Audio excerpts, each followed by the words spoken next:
What's up, guys? This is Flagrant Triggers. What you're about to see is the first episode of a little group podcast that we have decided to call The Draw. It's me, Flagrant Triggers, Crash Mondo, and Filthy Thoughts. We work together, got some common groups and interests, and got some opinions. Probably not going to like a lot of them, but first episode's more about intros, getting to know each other, and letting you get to know us. And we'll get into a little bit of personal background, where we started, how we got where we are, and then Crash and Fealty definitely get into the FTX stuff. So check it out, see if you like it. Hit the like button, or if you're on Rumble, hit the plus button. Let's get it going and get all your sweet meme merch and Chrissy Mare merch and X-Ray Girl merch and a couple other people on flagranttriggers.com. Thanks. Hey everyone, welcome to the first episode of The Draw. My name is Flagrant Triggers. I'm a little t-shirt vendor based out of North Carolina, and you can get all kinds of sweet merch to piss off all the lefties and some righties. That'll be coming soon on flagranttriggers.com. Joining me today as we explain our origin stories are Filthy Thoughts and Crash Mondo.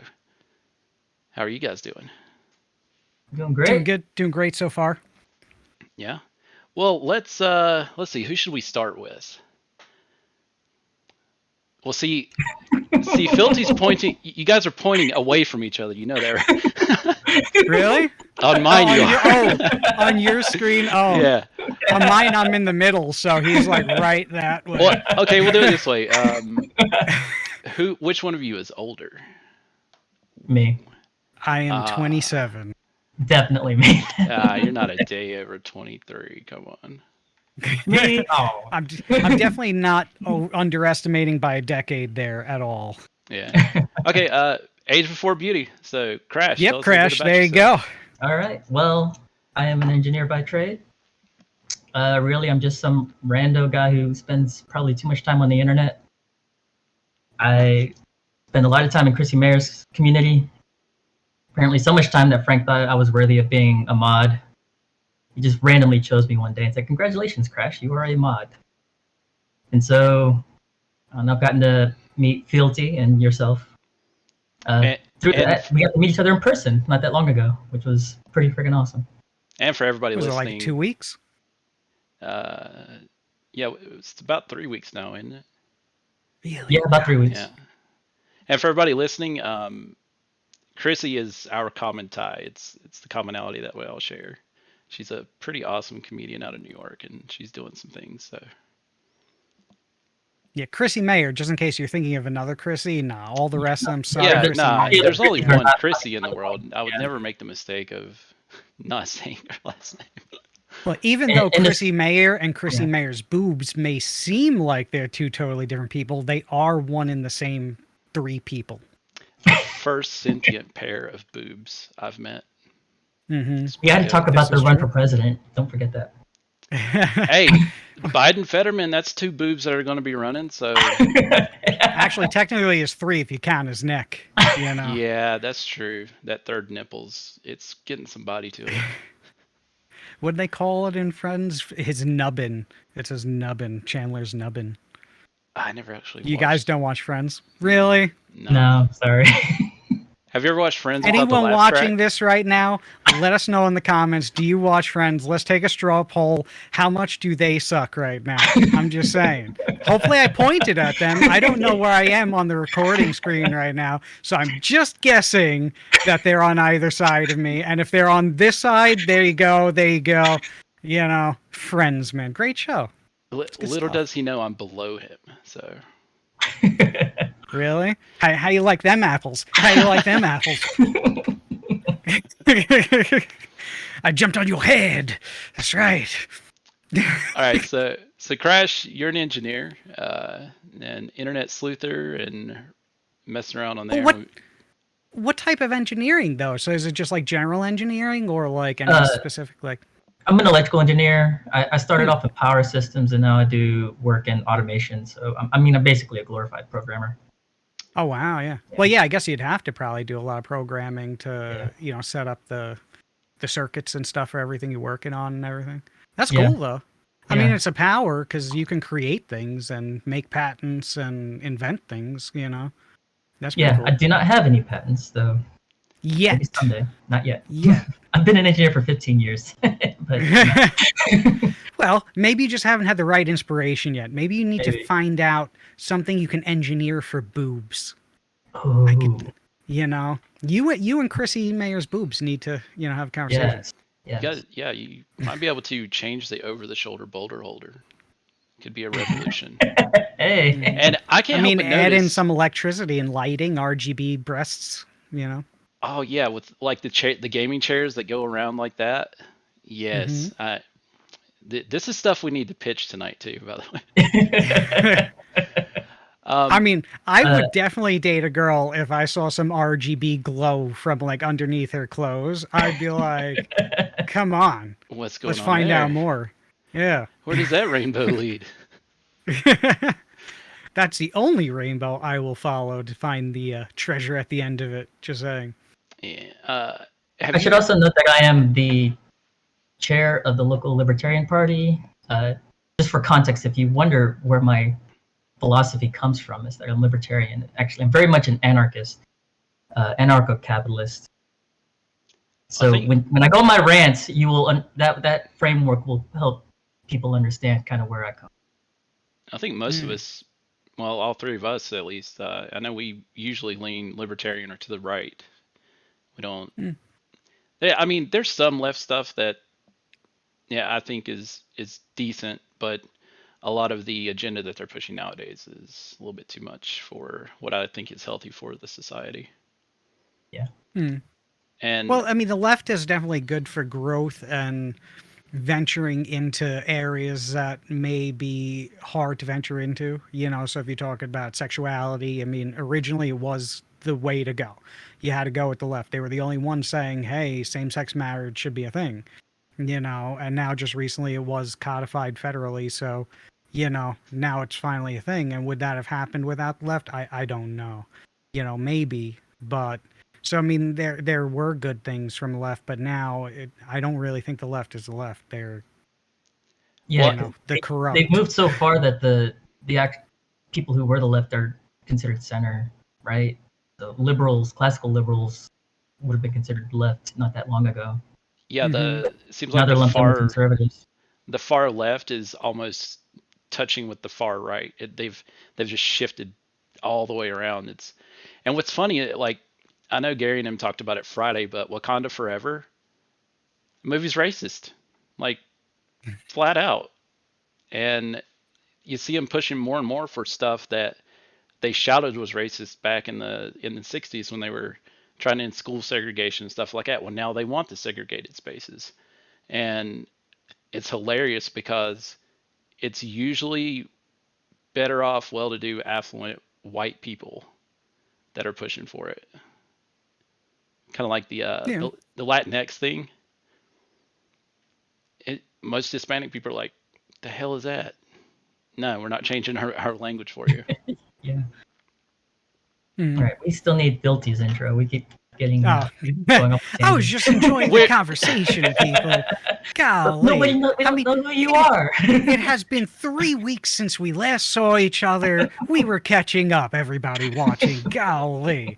All right. How to go through it fast. All right. So I am Fealty. I used to be known as Fealty Gaming. Now I'm Fealty Thoughts because I feel like thoughts are kind of an area that aren't allowed much anymore. And I kind of like thinking. But I'm a former Twitch streamer. Did that for like 8 years. On and off YouTuber over probably 10 years. And to tie it together, we all kind of like Chrissy Mayer. We dig her content, dig her channel, kind of got to know each other through the channel. I got to know Flagrant because he was selling epic shirts, for Chrissy, as well as other creators, especially the Go Tit shirt is hilarious. And, that jack, I guess I'm above him. So that jacket down there would be something really cool if it would see the light of day for a normal person like us, the plebs. But yes, I spent a long time creating content on Twitch and YouTube and experiencing the world of that. And in a way got to see kind of like the demise of many of the aspects of it from very just free, do whatever you want on YouTube, especially. I mean, the big growth of YouTube in 2012 was gigantic in the days of original PewDiePie and, things like Filthy Frank and everything, to now it's kind of like, good luck finding people, because if they don't say the right thing or do the right thing for the algorithm, you're never going to find them unless somehow you find them through other means. So I got to experience this whole journey, and then I kind of just retired a few years ago because I was a lot of things were going on, and yeah, and then I found Chrissy. I'd say what, maybe a year and a half ago, maybe more. No, definitely more. Maybe 2 years ago, and saw the Content House.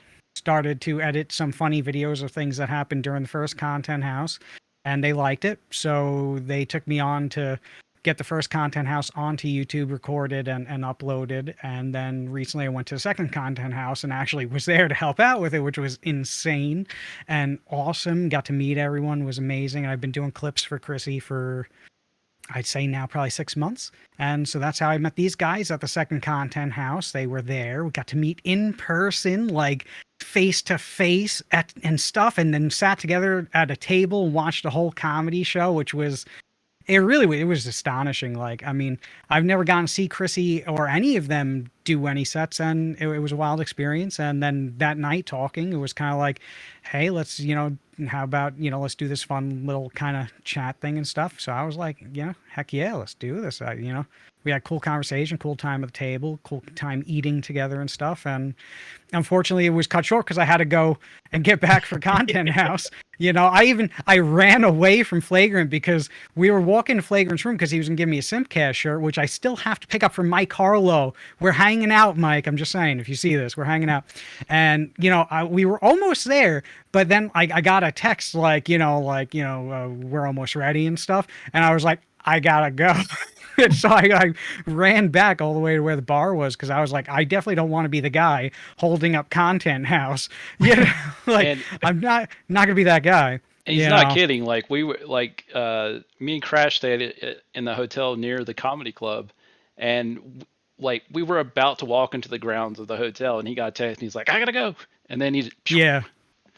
Yeah, I was running. People were looking at me weird, like, why is this guy running? This is Florida. We don't care about such things here. We walk everywhere because we have freedom.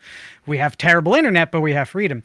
So it was a very interesting time. But yeah, so now we get to hang out here. I think once a week we're gonna do this, and just Yeah. record some fun chats, talk about things, and have just cool conversation. Looking forward to it. yeah, it should be a good time. So a little bit more in depth with like my whole story and how this all came about was like 3 or 4 years ago, started watching Tim Pool.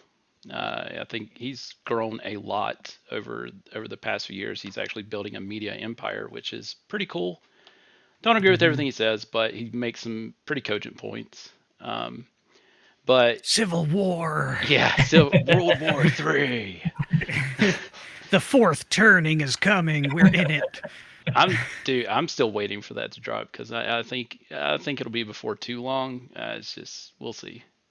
But Yeah, I mean, we got to have an economic collapse first.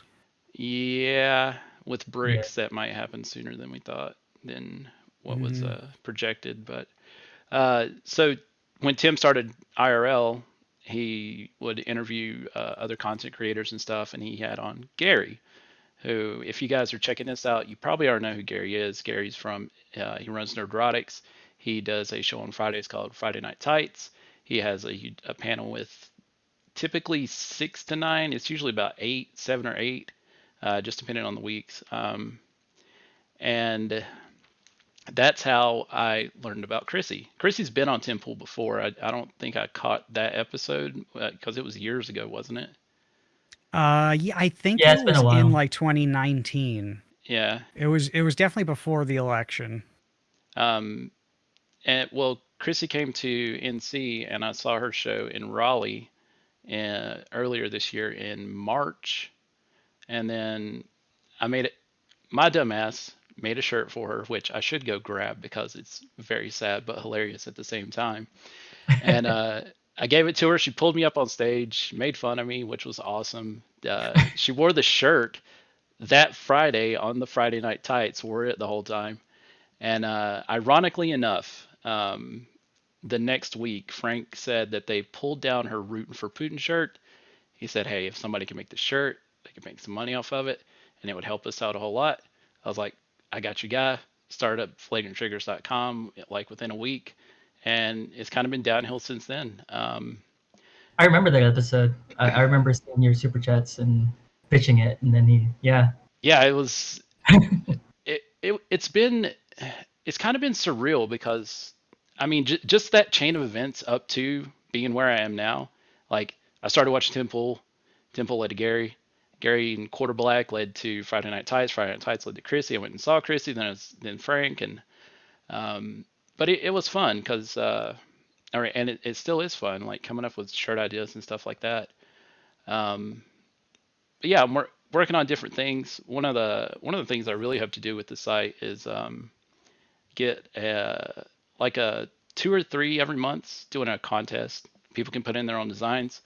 They get a portion of it because if someone gives me a design to use, they're going to get paid for it. I don't believe it's bull crap. Like, yeah, I'll buy it for $20 and then them not getting anything off of it. But yeah, like the jacket, pitching it, I'm really hoping to go. Like just waiting on a couple things. Already got the groundwork laid. Just gotta get the okay, and then we'll get all the FNTers hooked up in the fellowship with the jacket, and then just keep growing from there.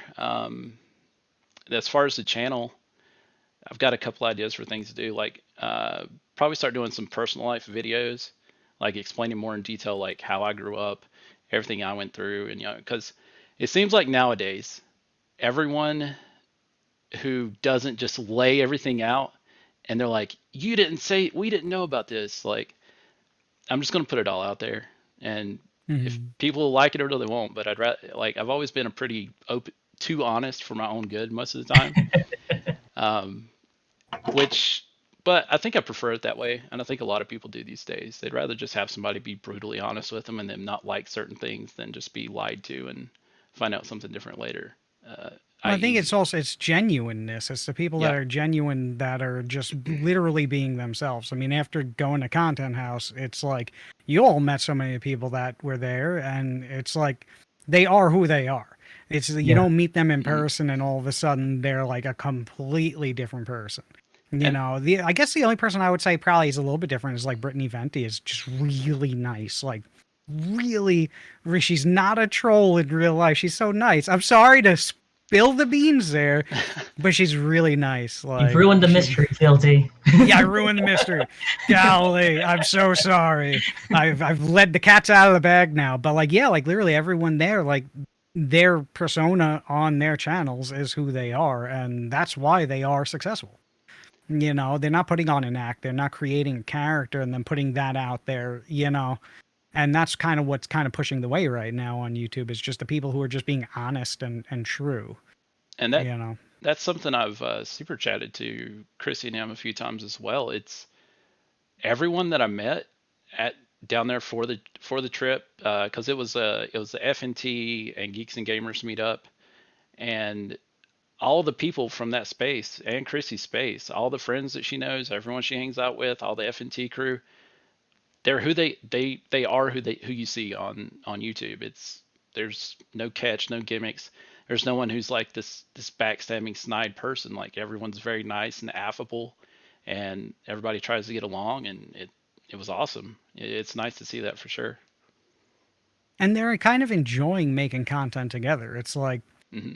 it's really kind of like a melding of the worlds where from my years on Twitch and stuff I could say it was a very rare thing to find was, you know, people to work with, people to make content with, or just like people to know. Like it was all about what's your subscriber count, what's your view rates, what's your average viewerships and stuff. And if it wasn't high enough, then all of a sudden people didn't have time for you. Whereas in this community, it's like, I mean, all the channels, they know people from all ranges of sizes. It doesn't matter what your size is. It's just about like, hey, are you going to be a fun conversation? Do we want to talk, whether we agree or not? You know, it's a very open, it's a very genuine space. You know, I think you do good with that, you know, because you are pretty much from meeting you and getting to know both of you, very genuine. So Yeah, looking forward to this. you two were awesome. Like, I mean, me and Crash weren't jealous at all that you got to hang out at Content House all weekend. Not one bit. Not a bit. Like I was very happy to get there and do the thing. It was a little surreal, you know. I'll probably save some of the stuff to talk about for the recap stream, but I will say it was surreal, you know, especially as a Twitch streamer, you know, being there and honestly, you know, and then don't want to bring up the same person again, but meeting Brittany Venti was it was kind of a little like what was it called when you meet a famous person, kind of. Starstruck? It was like that. Yeah, it was kind of like starstruck because I remember. Yeah, surreal more so because I remember when she first started streaming on Twitch. I was streaming for years even before her, and when she hit Twitch, it was such a groundbreaking channel. Like what she was doing was just, it was another level. Her interaction with the community, what she was doing on her channel, and just the sheer kind of like sarcastic way of just flaming what the e-girls were doing at that time, and kind of the ludicrousness of it, and kind of just putting a mirror to it was just like. And then here I am, and like when she had got there, I was like, hey Brittany Venti, how's it going? You know, like I handled it well. You know, but yeah, no, it was really cool. It was definitely an experience. But who knows? Maybe you guys will be at Content House 3, you know? well, Maybe. I mean, we'll sit here and we'll poo-poo about it, but I don't think anybody went down there with any expectations, like, because Yeah. people need to understand too that you are actually Fealty. You played a key role for Content House. It was you and Drew. Yeah, Was that the other guy? Yeah. Like you guys handled all of the video production and capture and everything, and you stayed on top of that and got everything set up and helped them run it the whole time. So that shouldn't be missed. I mean, you know, basically from the point of like meeting Frank kind of from the first Content House when I edited the video of Marshall sleeping on the couch and added in like video footage like when he was making the snoring sound, so like race cars going by as he snores, an old jalopy, you know, going by as he snores, even a meerkat. That's my favorite one, is the meerkat that pops its head up right as he did like a really kind of staccato kind of high-pitched snore. And I put that out on Twitter, and Frank actually saw it while Content House was happening, and then they played it live on the Content House and they were dying from it. Like it was so funny, they were laughing so much. But like then that's how we got to know each other. But then going to this Content House, like I mean, I've streamed, I've made YouTube videos, I've done a lot of things that kind of have similarities to what Content House needs. So since I've been doing clips for them for months now and stuff, you know, they asked me, they're like, hey, you know, you're probably going to have to record this thing anyway. That's going to be like, you know, 48 or so hours. You might as well just come to the Content House and, you know, you can help us out and, you know, be a part of like the whole setup, and you know, we definitely appreciate it. And I was absolutely down. I mean, I remember when they called me, it was like, I was like, I think I got to think about this, you know, but in my head, I was like, what is there to think about? You go to the Content House, man, you know? So it's like, after maybe like 5-10 minutes, so I was like, I'm down. And even Frank like sounded surprised. He's like, really? Because it was like out of nowhere. I was like, no, I'm down. Like, you know, but like, yeah, it was so much fun to really tinker with a setup that I've never had to do before, and just the range of capabilities that were there for the Content House setup. I mean, the things that we had set up was just unbelievable. And Drew, he took it to like another level. Like my setup, because when I got there a day before Drew. So Drew showed up like a few hours before the stream actually started. He came to like the comedy show, but he had gone by the house first to just, you know, work on a few things. And I mean, literally, like the setup we had was like just a mixing board, a Focusrite Scarlett, 2 computers, one for recording of the stream, and then the other one for actually sending out the stream. We borrowed TVs from other rooms to bring to where the computers were. So each computer had 2 monitors pretty much. One of the TVs was on the wall across from the couch, so all the guests can see what's, you know, on the screen if we were going to show a video call in or anything like that. It was something else. It's like one of the greatest experiences of my life. It was like my first time flying in 18 years too. So like Wow. it was first time leaving the Northeast. Like I haven't gone farther than maybe like Pennsylvania in 18 years. So it was wild. But I mean, for me, it was really just like tinkering with this tech and capability that's just so far outside of anything I've ever done and ever experienced, but I had all the groundwork of knowledge for it, so it definitely helped. But I'm definitely looking forward to the next one. I have so many ideas. It's gonna be huge. Many ideas. Everyone's saying it. Get the right. Content House 3. It's gonna be the best content house that has ever been content housed. Everyone's saying, everybody knows it.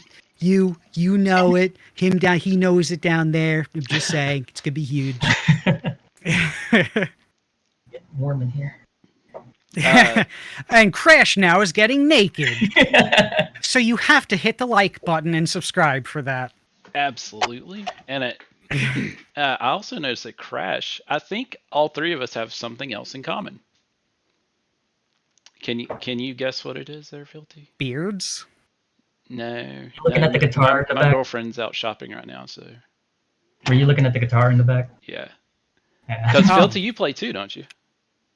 Well, yeah, okay. I guess a part more of my history, I was in bands over the years. I toured like the Northeast. I majored in music from elementary school all the way into college when I was in the Conservatory of Music. And yeah, I play like 10 instruments Holy before I crap. switched to majoring in philosophy, Yeah, that's which was a great. good choice. So you're kind of I like actually haven't.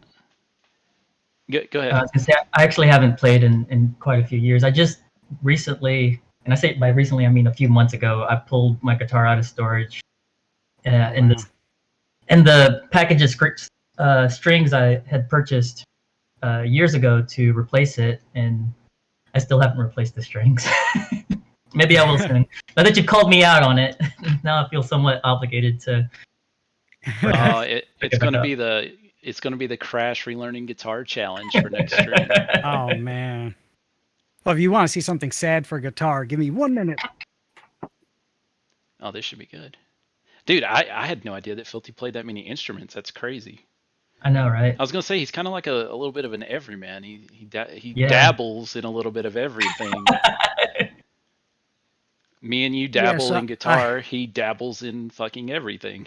You're a dabbler? I'm We're a all dabbler. Dabble? Yeah, shout out to Yes, the Gurr gracious. family, by the way. What, Tom Segura? No, the Gurr family.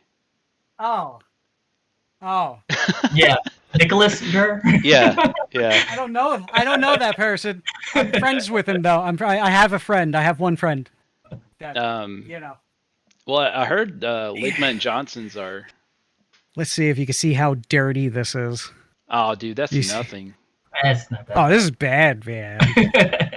This guitar used to be. Watch this. You want to see this? Ugh. Okay, maybe it's a little Oh. dirtier than. Oh, okay, yeah. That's No. how thick the coat was. You can't even tell that it's actually. Yeah. Yeah, This guitar has been on stage in a club called L'Amour's, which Megadeth, Metallica, Slayer, a whole bunch of bands. Wow. When I played on stage there, Times Square, I love this guitar. And I haven't played it in 6 years now. Let's see if it's in tune.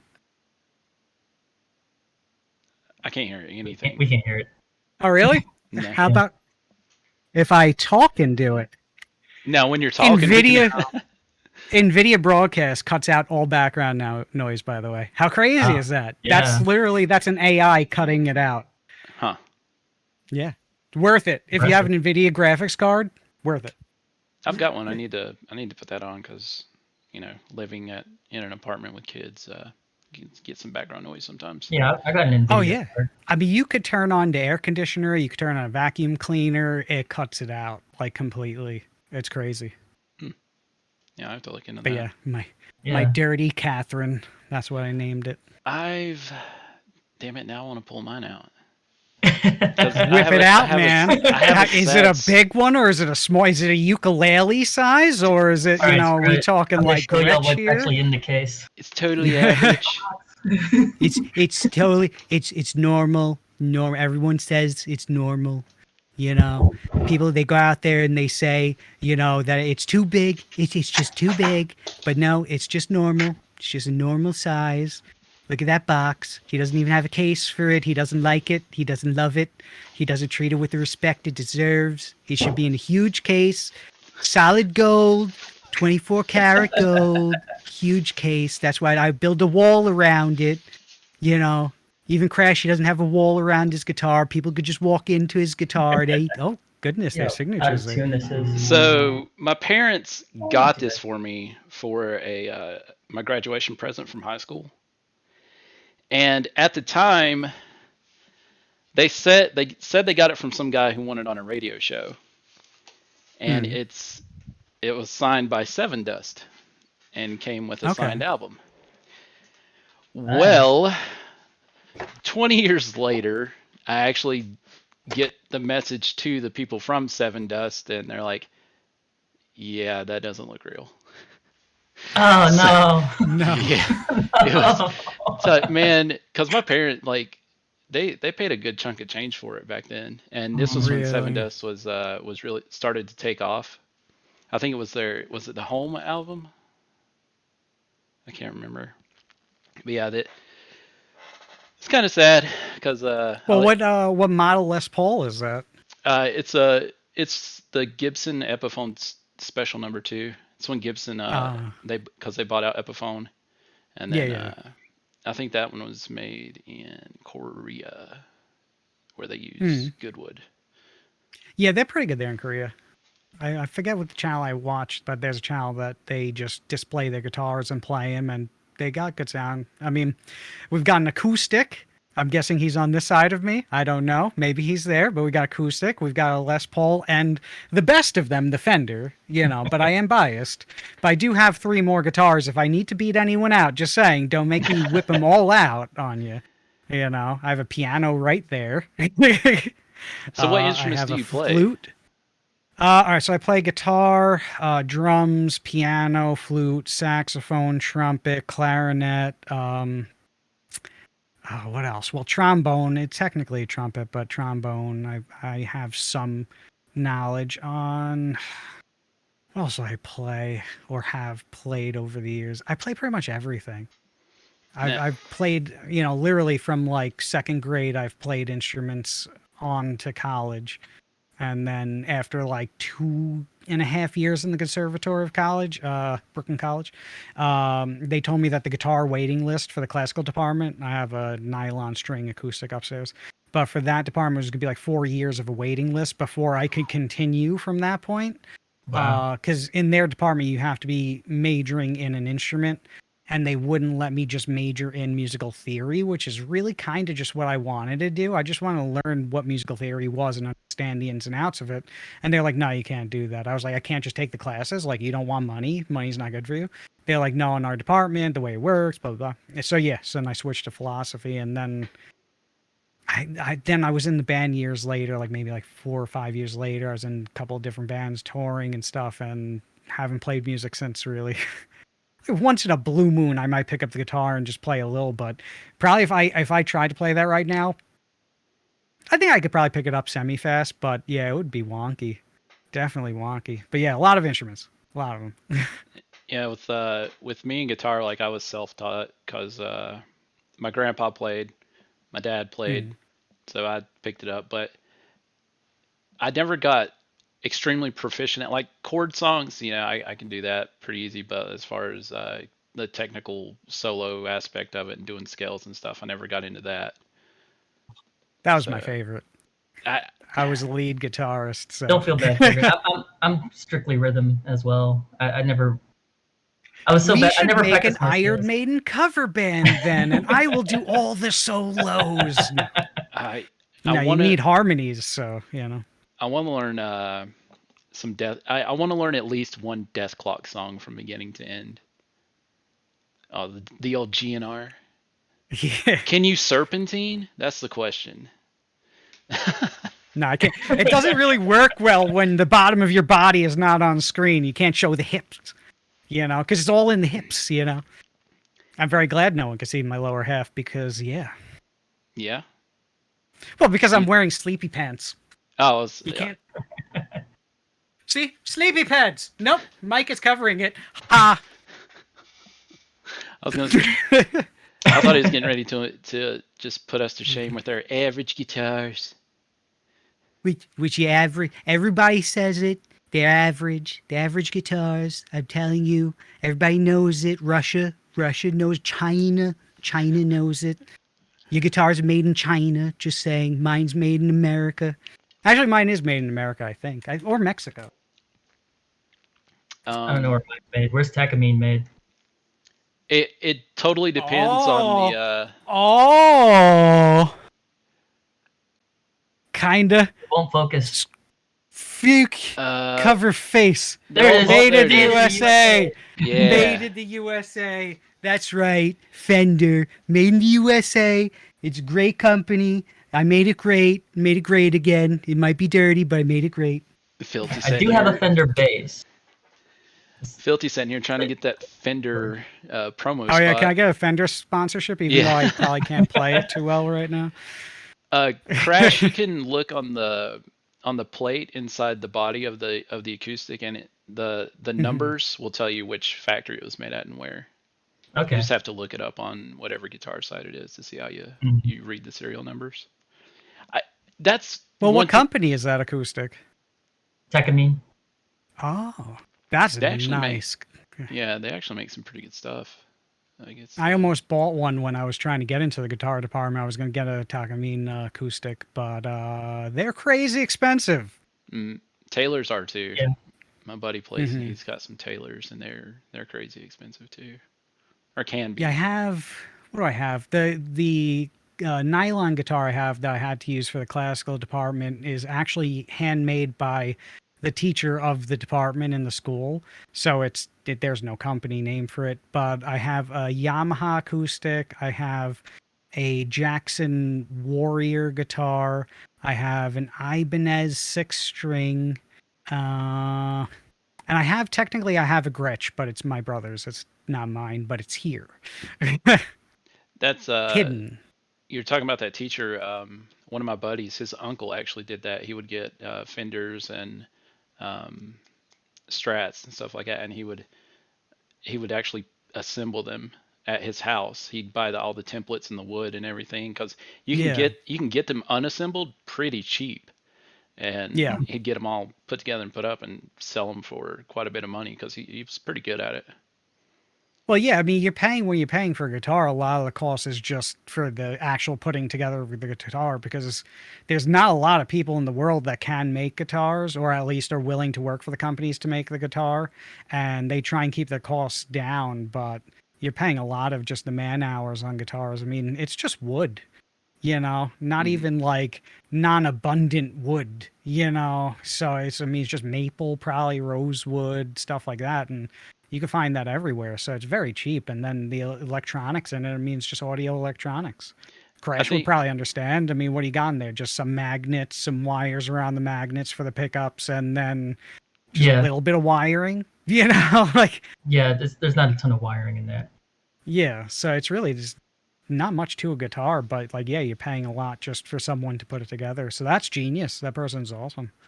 Yeah, he was...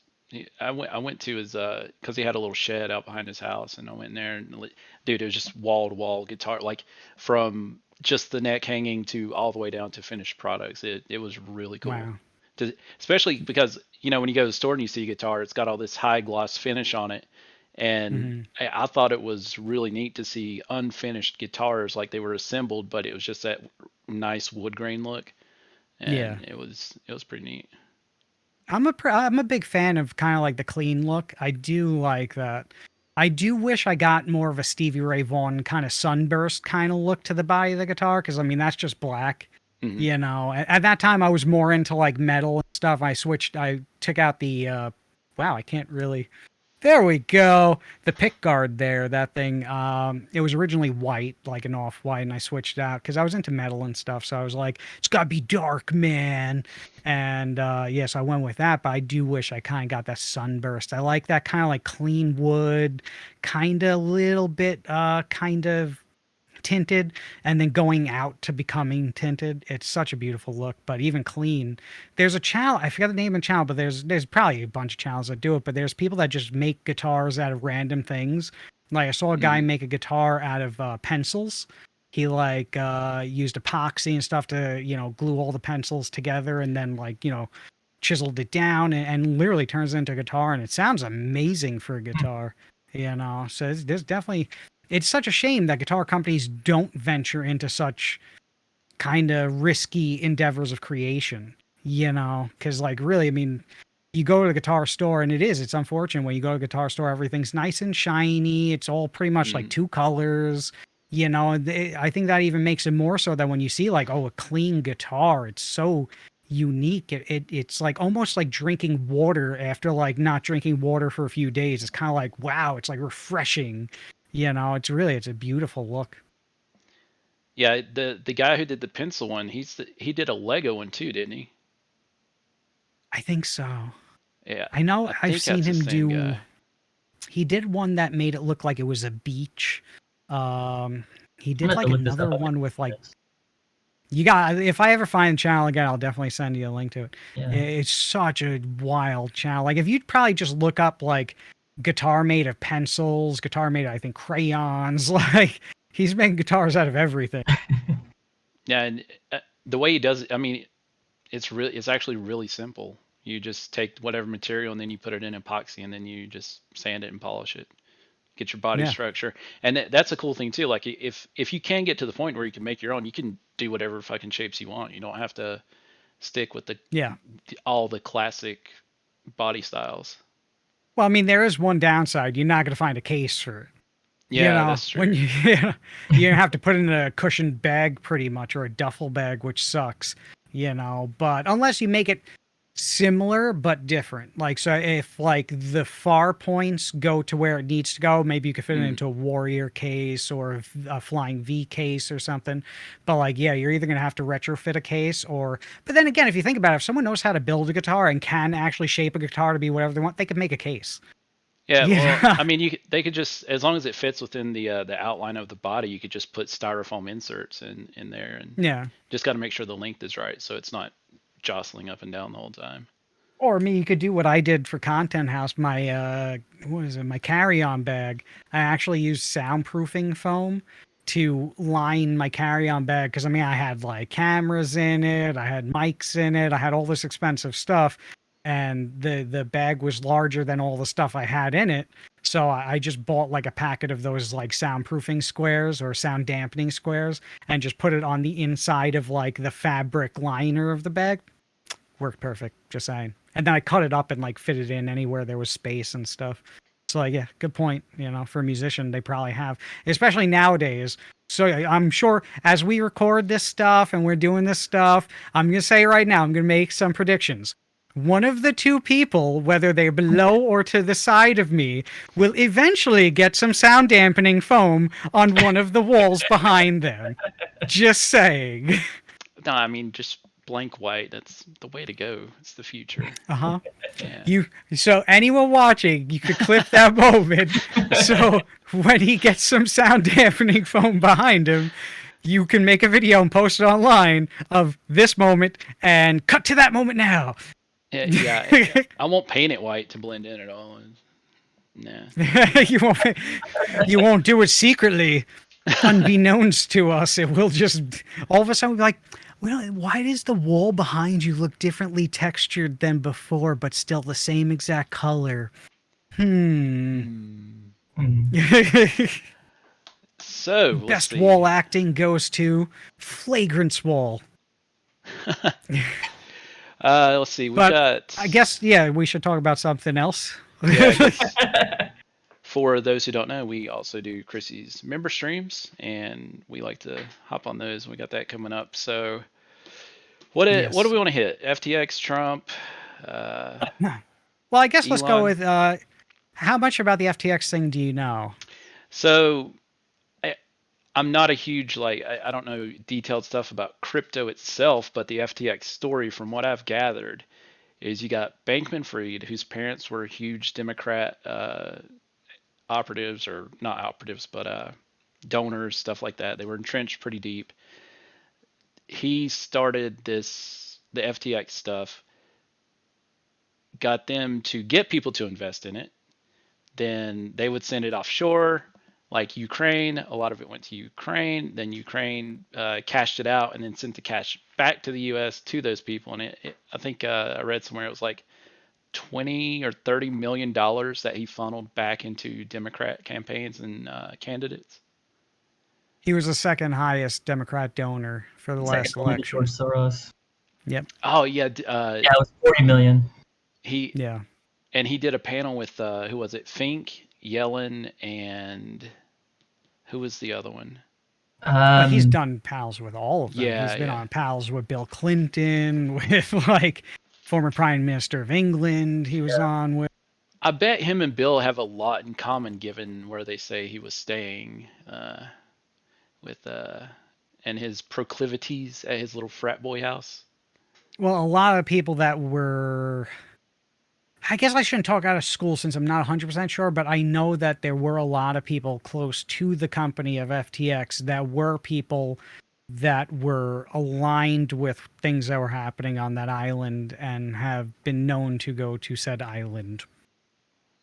Only 4 times. The flight logs of the 27 times. That's not correct. Well, yeah, Bill Clinton, he's the champion of visiting that island. The champion of visiting that island. He was getting his Mile High Club awards in. That's all.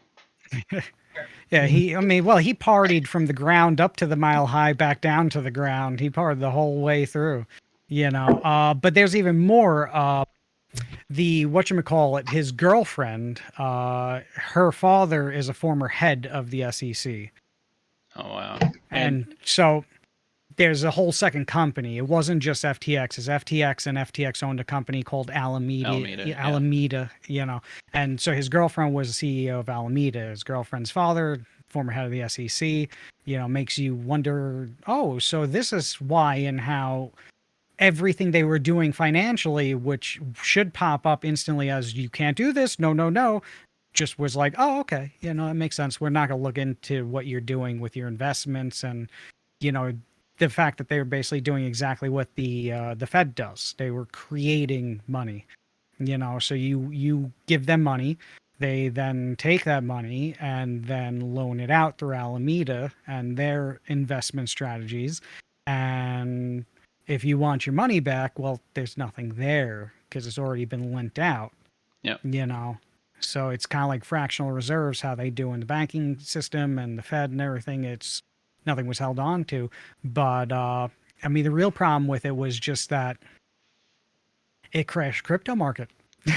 Yeah. It crashed everything because on top of the fact that, yes, they were doing, like you said, the Ukrainian stuff where they were washing money through Ukraine and really just not even holding on to assets. They didn't have the Bitcoin that they were supposed to have. They didn't have the crypto coins they were supposed to have.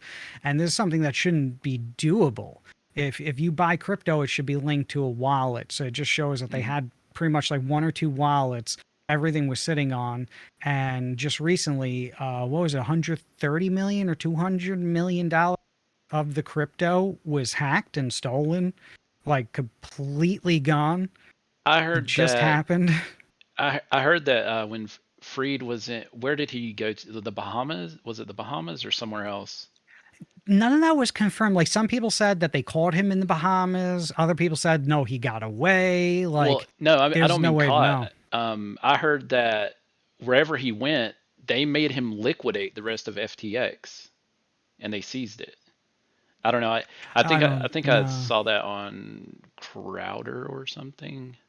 I have to look I don't into see how that, they though. would do that because the way they were utilizing this was that they were putting everything into Alameda. So FTX didn't have most of what they were supposed to have because they were giving it to Alameda and then Alameda out. So like, what was the link with FTX in Ukraine? That was literally Ukraine was more so like a customer pretty much than they were like anything else. So it was just Ukraine invested in FTX with money that came from U.S. tax dollars. Yeah. So I forget how many, but I believe it was in the billions. That is what I've heard. well, I think what I've heard, I think estimates of like total loss of value, like to all of the markets, I think it's something like it was some like $2 trillion. There's some Jesus. crazy number like that in the trillions, that not just FTX, but FTX, Alameda, and then how much the whole crypto market's gone down. It's in the trillions at this point. Maybe more, I think it was more because on Patrick Bet David, I was just watching it with the micro episode that they had. And I think it was $2 trillion was the amount lost through the GFC, the Great Financial Crisis in 2008.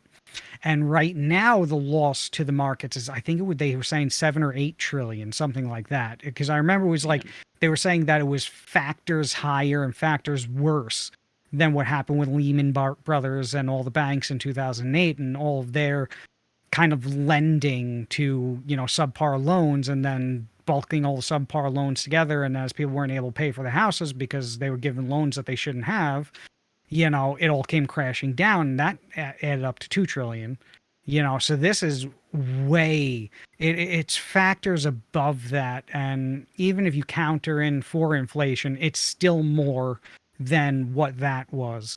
And that was so large that we had a housing industry that was affected for what, like 7 years before it returned to previous values. You had the business sector that lost maybe 50-60% of the small to medium sized privately owned businesses in the whole country. And this isn't even counting, that's $2 trillion just US economics. That's not counting worldwide economics of what was lost around the whole entire world. I mean, after 2008, you saw the destruction of like countries, because what happens in the US happens everywhere. We send out our inflation. So this is so unbelievably large and such a big, effect on what's going to be coming, I think, in the whole economy. That for me, as someone, I guess more backstory, I day trade in crypto. I've been in the crypto markets and industry since 2018-ish, probably 2017, but 2018. So around the top, yes, at the stupid time period when Bitcoin hit that 20,000, then was like, no. And I stayed in the markets the whole way down to Bitcoin going to 3,000, then stayed in the markets after. And I love it. I think crypto market is amazing. What crypto does, I think everyone should at least get to a point of understanding what it is. It's very important because it's going to be technology and coding and software and networking that will run the entire world in 3 years or so, Okay, give or so take. with that, do you think this whole FTX thing was also an op to introduce regulations on cryptos so that the US can get in on the market and take it over? Yes and no. Yes and no. I'd say more so no. I think it wasn't for regulation. Regulation they could just do. Hmm. It doesn't matter. Nothing matters. They don't need a catalyst for regulation on something like that. I'm on the side that I think there should be no regulation. I mean, one of the major problems we have right now is 230. Yeah.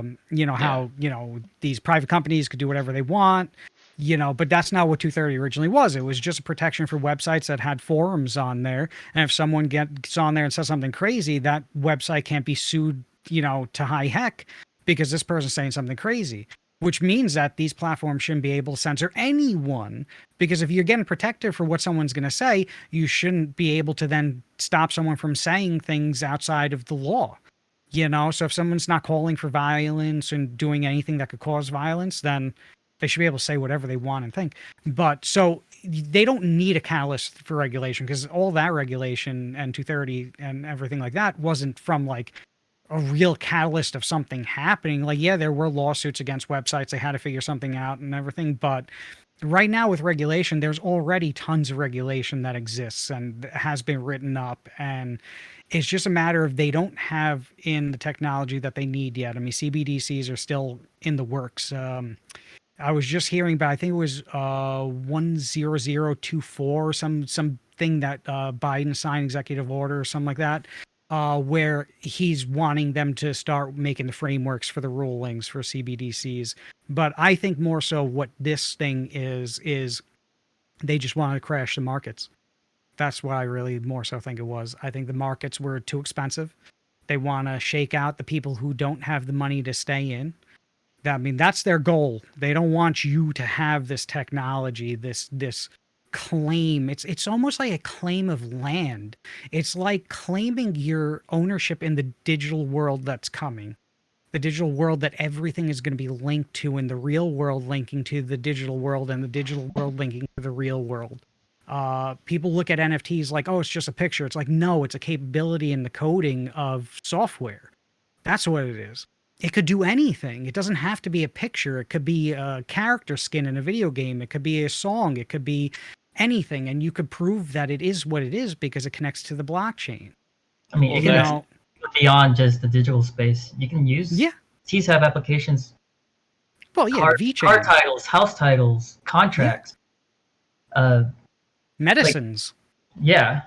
And I mean, it's essentially just a proof of identification, you know? Yeah. I and that mean, even stuff shipping, if you is think about it, Amazon's, warehouses, if once they have everything turned into an NFT kind of functionality, you're going to be able to automate, use AI. It's literally, it's going to bring the growth of the digital existence. It's going to take us technologically wise to a level far greater than what we have. The only danger is, we be free in that future or not? Will it be completely controlled through a CBDC, or will it be more free? But so with this, I really think you have a scenario where CBDCs will be coming out next year. That's full stop. Next year, CBDCs, they already exist. It's already being utilized. XRP is utilizing the rails in 40 countries now to transfer going from CBDC to XRP back to a CBDC of another country's, denomination or money. And it can be done in 3 seconds for a fraction of a penny of any amount of value you want to think of. It already exists. It's already being used. So next year, the US is finally going to be coming on board with it. And it's too expensive right now for them to get in. So they want to be able to get in at a cheap price. And they want to get in at a price where the dumb people are selling. They want to steal the money from what they would say, probably, I'm assuming, is the dumb people. That's really what it is. So if they crash the markets, if you're a regular Joe Schmo, you're sitting there and you're like, oh man, I got to sell. What if it goes down to zero? Like, I don't have the, I only put in like a little bit here and there. So they're trying to steal the 200 from this person, the 500 from this person, the 10,000 from this person, the one who took out a new mortgage because they believed in this thing. And, and also people who treat it like a lottery ticket, they get their Robinhood app and they're like, ooh, yay. I own some Doge. Ooh, because Elon says it's good, and that's who they're trying to steal from now. Get it at a cheap price, get everyone out of the markets, because what's coming once CBDCs exist, it's going to be a lot harder to go from CBDC to real world items without a bridge, without digital currencies, without the capability of blockchain. Because that CBDC is not going to communicate as easily to a server that's trying to sell you t-shirts. We could bring it into our guy down here. So if you go to flagranttriggers.com and buy yourself a Go Tit shirt, or a Rootin' for Putin shirt, or a Smayer shirt, it's not going to be able to communicate with the systems as well. And then the banks. And then what if one bank isn't using a CBDC fully and this other bank does? So they're going to need things to bring it all together. And you know what? JP Morgan's not going to trust Bank of America, and JP Morgan's also not going to want the federal government to see what JP Morgan's doing on their books. So JP Morgan's not going to use a CBDC, and neither is Bank of America, because both of them are going to know there's only one group of people that are going to be able to see every single thing they do, and that's going to be the federal government. And if you look into how many times that banks have been sued and caught money laundering, stealing money, doing really bad things around the world, it is a lot, and they pay billions every year. So they don't want the federal government seeing what is in their books and being able to figure out with an algorithm in 2 seconds that, hey, they just laundered $2 billion.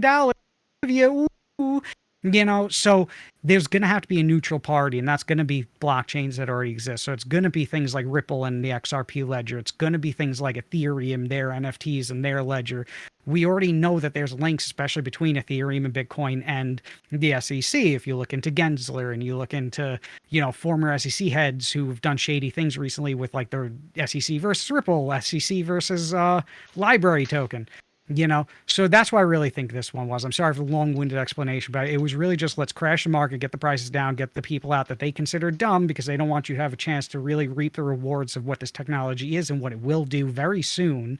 And they want to get at a cheap price. So screw you, get a cheap price, get a good value, and then, yay, Bob's your uncle. Because, I mean, if you looked at this company, like I said, the girlfriend of the guy, former head of SEC, kind of shady. Wouldn't he know? You're going to get caught on this. You're going to go to jail probably, or you're going to, this isn't going to be good. And then you look at the people who are linked to the company itself and then the things that they were doing, like, hey, you just gave us some crypto. Great. We're going to go now and give it to this other company. They're going to loan it out. That's going to be gone because we're going to loan it out to anyone we possibly can. And they're probably not going to pay it back, And then when everything crashes down, hey, look, there's $7 billion trillion that is now just poof. And then they get hacked because there was a secret backdoor that was coded into their exchange somehow that anyone could get into. this backdoor, that's such a that do you know about the backdoor's been there for? What's the question? Well, I was gonna say, so what do you, since you actually probably know somewhat about like that type of coding or technology, what would you say about like a backdoor like that just lets someone in like that? I mean, a backdoor is basically it's an open connection. So essentially somebody left a particular port open that they could connect to from whatever computer they were at, and whether or not they needed a login, they probably not. You could probably just let the connection happen. I imagine if you're savvy enough, you could make it to where it recognized the computer you're connecting from and then just give you admin rights and do whatever the hell you want. If you have a backdoor to a computer and you have administrative privileges, you can do whatever you want on it. I haven't looked into the details of what was entailed with this particular backdoor, but from what it sounds like, he got into their network and just sent himself a ton of crypto, and he just ran off of it. Apparently, there's no getting that back. At the building of it, yeah. You're never getting it back. Yeah, because even if you find a guy, it's just gonna, there's no way that you're gonna be able to force him to get it back. That's actually part of the beauty of crypto, is that the government can't really take it from you. Well, unless they there are things that they can do to try and coerce you. But they can hard fork the network. If they hard fork the network, they could just make a new side chain and then disregard the old chain and, on the new chain, take out the transactions. But they would literally have to pretty much create an entirely new ledger and start from technically scratch, even though they are copy pasting the history. It's basically like creating a new thing, which Ethereum has done, I believe, twice now. Pretty sure. Because Ethereum Classic exists because it was the former Ethereum. Have they done it twice? Yeah, I think it was twice. I'm pretty sure Ethereum did a hard fork twice. Yeah. I mean, I know once for sure, because that's how Ethereum Classic became into existence, because it's the original Ethereum. And I forget why they did it, but they were like, yeah, we're going to hard fork and we're going to move on to this new thing. And now they're trying to move on to a new thing called proof of stake and not proof of work. And which I think actually they did in August. I think that finally went through the transactions. But yeah, so like you're saying, like, is that something normal? Because I was actually watching a video earlier today about spoofing keyboards and stuff through through Bluetooth, and telling computer how to say like, oh, this Bluetooth dongle I just plugged into your computer is a keyboard. So then the computer will let it put in commands and type in commands thinking, oh, it's a keyboard, but it's just a flash drive that has a preloaded program on it to tell your computer to go and contact you so that, you can get in communication with it. But is that something normal to have such an open port on an exchange like that? Because I would imagine probably not. No. I've never been inside the data center of an exchange. I'm just assuming that they would take some of the same security measures that I would expect. That you would do at home? I would expect even more so. What I'm used to, I used to do tech support at my last job in the Midwest, working for Big Oil. And we had multiple layers of security. In order to remote into our systems, you had to go through a couple of firewalls. You had to get first to the first layer, which was called the DMZ. Literally, it means exactly what you think it is, the demilitarized zone. You get into there first, and then once you get that far, then you can go from there into the next layer to where our systems were. And then at some plants, we actually added another layer even below that. So you'd have to tunnel through 3 layers. Wow. To get to the critical systems where it's like, okay, we definitely can't have anybody on there because they can do some real damage.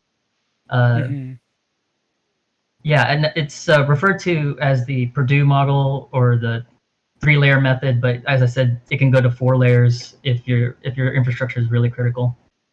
And it sounds like he just. The thing is if you're building the system, it's not hard to give yourself access if nobody's paying attention. You just add in an extra user on this one server in your DMZ that nobody notices, because I imagine there's a ton of servers that you can remote access to. And then from there, you're just off to the races. Yeah, I was in the video I was watching earlier. I'm trying to find, because he was actually talking about like oil companies and stuff, and even with that, like I forget, they were talking about how like with a lot of like factories, oil places and stuff, they don't even try to have connection to the internet. So I guess for like something like an exchange, a layer of difficulty is that no matter what, you connect it to the internet. But it doesn't make sense to have it, like you say, like demilitarized zone. You shouldn't have connection to the crypto aside from a user connecting to their own personal wallet to tinker with their own money outside of your company's servers. Like, it doesn't make sense that you would have a door, a port opened up that can connect to from anywhere that's going to be able to take hundreds of millions of dollars worth of value of crypto with no second checks, no nothing. Well, then again, even if it had second checks and stuff and they had the port open, that person just, they can tell the system, I am admin, hi. Yeah, that's the thing with the insider threat is you can, if you are the super admin building it, you can give yourself whatever power you want. Because if nobody above you is launching it. What do you think the likelihood that it was insider to outsider hack is then? I think it's most likely an insider hack. I think it was somebody who was there when they were building the network, starting up their servers and building them out, and just left a little backdoor in there that he had. I think he played the long game. That's my guess. Anyways, I'm really speculating. Yeah, because if it was that easy for an outsider to get into a crypto exchange, honestly, that's really scary, and I'd have to wonder how many other crypto exchanges, central exchanges anyways, are built to such low standards when it comes to cybersecurity. I'd imagine most of them, because most of them hold all the crypto on maybe a couple wallets and on things that are the equivalent of a ledger. Like a nice little USB ledger device on a nice server connected to the entire world is keeping billions and billions of dollars safe, because none of those have ever been hacked. Joe Grant did not hack a treasure. Never happened. Never did it. Just saying, even though he did, but like, it's definitely, I think, something that over the next few weeks, we're going to find out more and more nutty stuff. It's going to be unending, and I wish I could say that it's going to be something we're going to see justice and the legal system really show up, but I have a feeling, the Theranos ladies just got sentenced, which is great because she stole over $1 billion from people for lying. But with this, I think that, come next week, I think we'll have more to talk about this, to cover it more, but like, yeah. It's sad. It's just sad because a lot of people got affected, and people who had nothing to do with FTX. I lost a lot of money this week. Just because the market went down by like 70%, Yeah. But what can you do? Yeah, I don't see any kind of justice coming out of it because there are too many ties to higher up former elites in certain parties, and we all know how that goes. Like, Ghislaine was trafficking kids to nobody. Like, there was a black book. There was a recent development in that story. We'll see if it plays out. There was a judge did order the unsealing of documents related to Epstein Associates. Really? If you want to check it out, I'm pretty sure Eliza Blue had tweeted about it, tweeted the article. Yeah. If you know who Eliza Blue is. I mean, Yeah, if the I like information Eliza. doesn't come out, it will be the first time someone's gone to jail for that type of a thing, and no one else went to jail after finding out that, yes, it's true, they did what they supposedly did.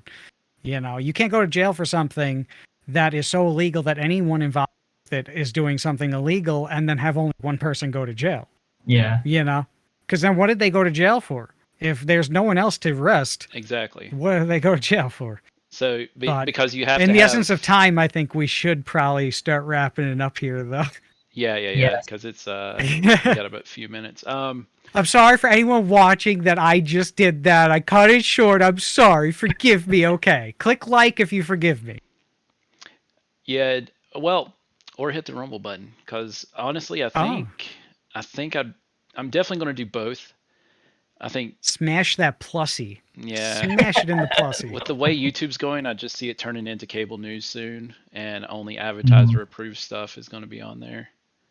I wish I had your optimism, but many have tried to take on the YouTube and many have failed. The only one to survive this long is Twitch, and that's because it's owned by Amazon, and it could stay for as long as needed. And YouTube will stay for as long as wanted because it's owned by Google, who's owned by Alphabet, who is a gigantic company.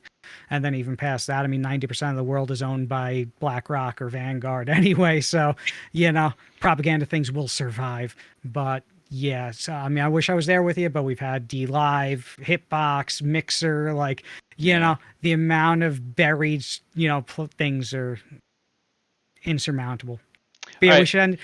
So what do you want to end it on? Like, we're gonna do this every week. This is the draw. Yes. How do you want to do it? So this we'll aim for an every week. I'll probably start throwing some stuff in between, just some little small stuff to start out and flesh some more things out, and then we'll find us some topics, find some stuff to shoot the shit about, and hopefully have a little fun and educate some people. Maybe, who knows, maybe people will learn something, or maybe they'll think we're just some jerk offs on the internet. Maybe we'll educate ourselves even. Gosh. It's true. I knew nothing about crypto, and after this I still don't know that much.